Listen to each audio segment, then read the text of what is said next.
ሰላም ሰላም ውድና የተከበራችሁ የቲክቶክ ቤተሰቦች እንደምን አላችሁ? እኔ ደህና ነኝ አልহামዱሊላህ። ከሰሞኑ እንግዲህ አዲስ አፕሊኬሽን ከፕሌይ ስቶር ላይ አውርደን ፎቶአችንን በኢትዮጵያ ባህላዊ ነገሮች እንዲሁም በኢትዮጵያ ባንዲራዎች እያቀናበርንበት እንገኛለን። አፑ በጣም ደስ የሚል ነበረ እና አንዳንድ ኢትዮጵያኖች ብጥርቆች ለዩቲዩባቸው ሲሉ ከ3 ወር በኋላ የራቁት ቪዲዮ ይለቃል፣ ከ2 ወር በኋላ የራቁት ቪዲዮ ይለቃል እያሉ ነው እና ይሄ ፍጹም ውሸት ነው። አፑ ከፕሌይ ስቶር ነው የሚወርደው። ፕሌይ ስቶር ላይ የሚወርድ ነገር ደግሞ ህጋዊ ነገር ነው። ስለዚህ ከፕሌይ ስቶር ላይ የሚወርድ አፕሊኬሽን በፍጹም የራቁት ቪዲዮ አያቀናብርም። አይታችኋል የኢትዮጵያ ባህላዊ ነገሮችን፣ ገጠራማ ቦታዎችን፣ ሰርግ እንዴት እንደሚደገስ፣ ባህላችንን እንዴት ሊጥ እንደምናቦካ፣ እንዴት እንደምንጋግር ከኛ ከኢትዮጵያውያን ጋር የሚሄድ የባህልን ነገር እንጂ ሲያቀናብር የነበረው የራቁት ቪዲዮ ይለቃል የተባለው ፍጹም ውሸት ነው። የምትጨነቁ ልጆች ማለት ነው።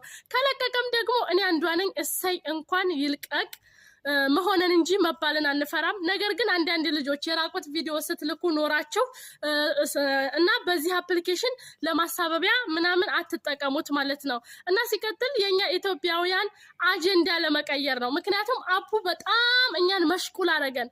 እንዴት ልብስ ይሽጡ፣ እንዴት ያኔ ሱቆች ምናምን እንዴት ይግዙ።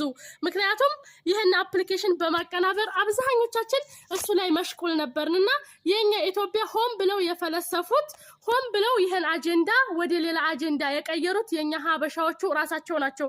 እኔ በጣም የገረመኝ ፌመስ ሰዎች ራሱ ዝም ብላችሁ ነው እንደ ፌመስ የሆናችሁት? የምር በደንብ ወቁ እንጂ። ሲቀጥል ፕሌይ ስቶር ላይ የሚለቀቁ አፖች ህጋዊ ናቸው።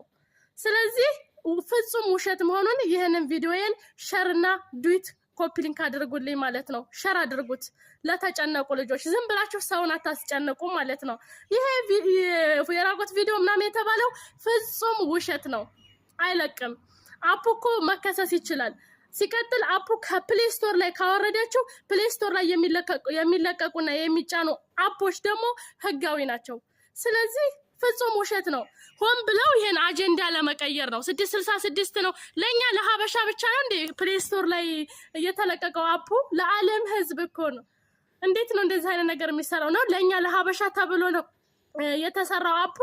ለህንዶች፣ ለፓኪስታኖች፣ ለሁሉም ለዓለም ነው የተሰራው አፑ ማለት ነው። የፈለጉትን እየጻፉ የባህላቸውን የሀገራቸውን እየጻፉ ማውጣት ይችላል ስለ ሀገራቸው ባህል። ስለዚህ ስሩ፣ ተቀየሩ። ልክ እንደ አፕሊኬሽኑ እስኪ ኢትዮጵያዊ ስሩ ማለት ነው። ልክ አፕሊኬሽኑን እስኪ እናንተ ስሩት። ወሬ እንደምታቀነባብሩት አይደለም። እንደዚህ አይነት አዳዲስ ነገሮች እያመጣችሁ ሰውን አስደምሙ ማለት ነው፣ በወሬ ከማስደመም። ስለዚህ እኛን ምስኪኖችን ያቀነባበርንበትን ራቁት ቪዲዮ ይለቃል ምናምን ከለቀቀም